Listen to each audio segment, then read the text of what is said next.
have a school here for primary flying for cadets. We were flying P-17s.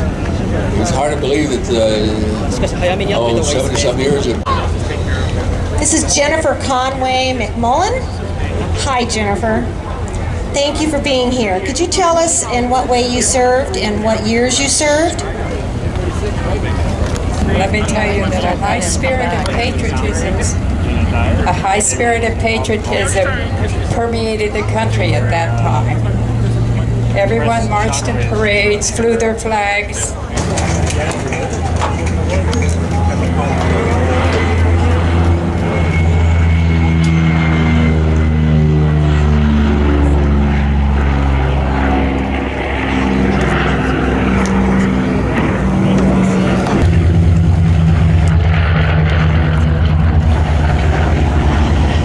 Okay, ladies and gentlemen, our opening ceremony.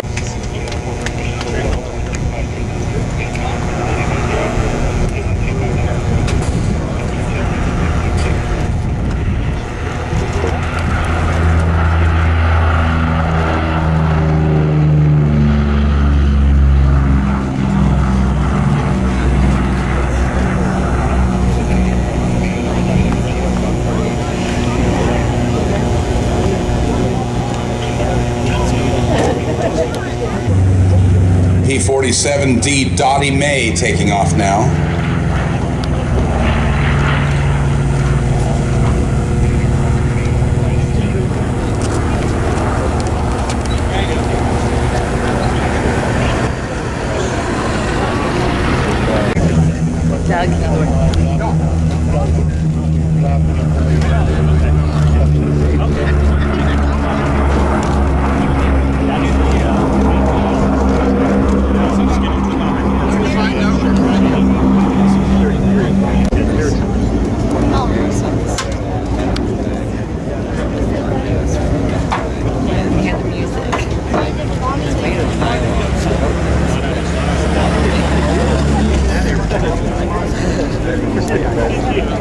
And the parents are so confused. I don't know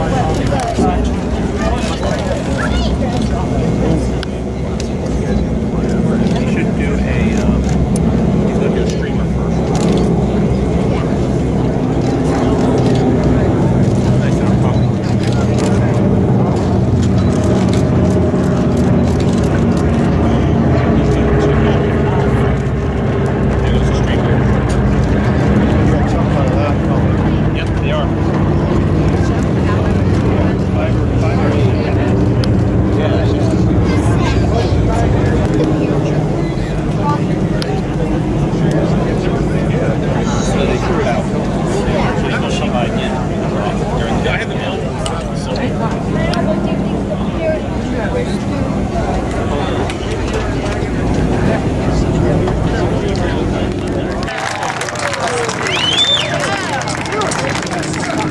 Thank you, Tina Hargett. Oh, yes.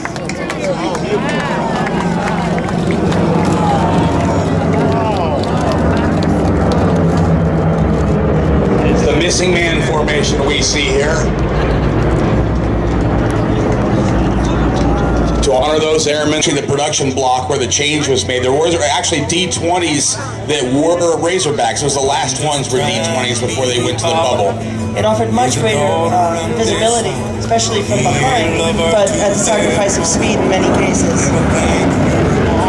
It's a very rugged aircraft, heavily armed, capable of lifting a good ordnance load, a variety of different ordnance from rockets. Also, I believe the Thunderbolt was the first airplane to employ napalm. Here, just a dedicated multi-role fighter. Beautiful, tight formation there. Those are being flown today by Stephen Hinton and John Maloney. Yeah, that green paint, too, you see, is definitely through most of the war, but it's nice to see.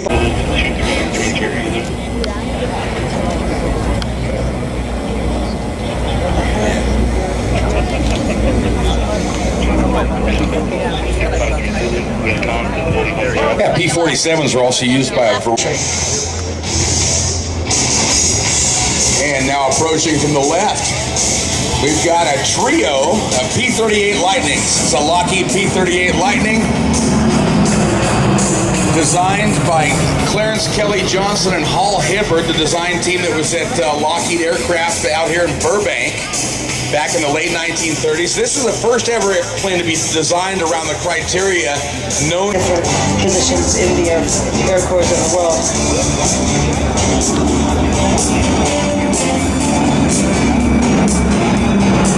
All right, that's half the flying fleet in North America. Not Kevin? I think nowadays there's about 7 or 8 of them. A couple years ago we had 5 of them here. I think that was 2013, about 5 years ago. Another look there at those two contrasting P-47s, the late airplane in natural metal finish, the earlier one with the olive drab. The Army Air Corps blue and yellow in the 1920s and 30s.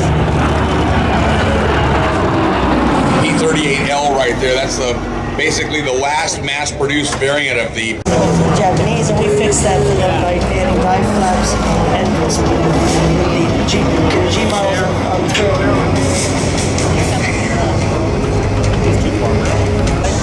And another look here one more time at those beautiful P-47 Thunderbolts. Those airplanes had the turbocharged version of the Pratt & Whitney R2800 in them. I think that their peak performance is somewhere around 2,200 horsepower, maybe 23.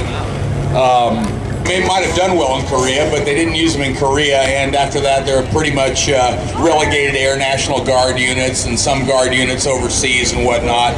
Really didn't use them for very much long. Of course, the jet age was upon everybody, and things were rapidly, pacing rapidly in the technology department. So, a robust, moderately maneuverable fighter for medium altitude is really no longer in demand.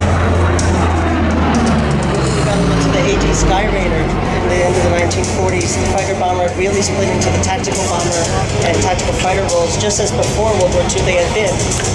The P-38 project led by a 27-year-old engineer, co-led by Kelly Johnson, 27 years old at the time, and one of his products a little bit later today when we bring out the T-33 jet. Kelly Johnson had decades career long, definitely one of the idols and icons of American aeronautics. Certainly was, and of course creating them right down the street in Burbank, California. yeah, one of his first tasks at Lockheed was to take a twin-engine transport and wind tunnel test it for stability. And it was theorized that in with a single vertical stable. Here at Northrop Flying Wing, which in its test models in the days before you could design and think of something on paper or nowadays on a computer screen, it was a twin boom design built to test the stability of the deal. So many of the aircraft flying today. You mentioned the Lockheed 12, Kelly involved in that. There's a beautiful example on the ramp, on the static ramp show left. You've got to get by and see that one. Les over at Cal Aero has that aircraft. And just a beautiful Lockheed 12 I've ever seen. Yeah, I think we're going to have a Lockheed Model 12 flying later today in our Golden Age segment. I think they had that yesterday. So yeah, it's a beauty. You know, a lot of people get that thing. They built about 10,000 of them at Lockheed Burbank up here. And initially the production line was actually outdoors. And what they did, they finally actually camouflaged. They used nets and a variety of different colored netting and drapes and covers like that to actually camouflage the production line. If you flew over that during the war, it would look like a field and you couldn't see any production. Later, the production went indoors. It was also interesting to see how they developed the assembly line model to the P-38, beginning just as a central nacelle, adding the twin booms, and finally getting its wings as it moved in an S shape from a factory that was originally too small to build the P-38 in gross numbers. Definitely helped the Allies. Only briefly, its range prohibited it from really reaching any parts of the German industrial zones that our bombers needed to hit. Also, the P-38, its problems in a dive were never fully solved because the Army Air Corps also had a speed limitation on it, which kind of kept it on the safe side of the margin. In Yamamoto in World War II, Charles Lindbergh was the developer of the fuel management plan that allowed them to get better range in the Pacific Theater in warmer climates out of the P-38. Okay, I'm going to pass the microphone over to Susie Harris.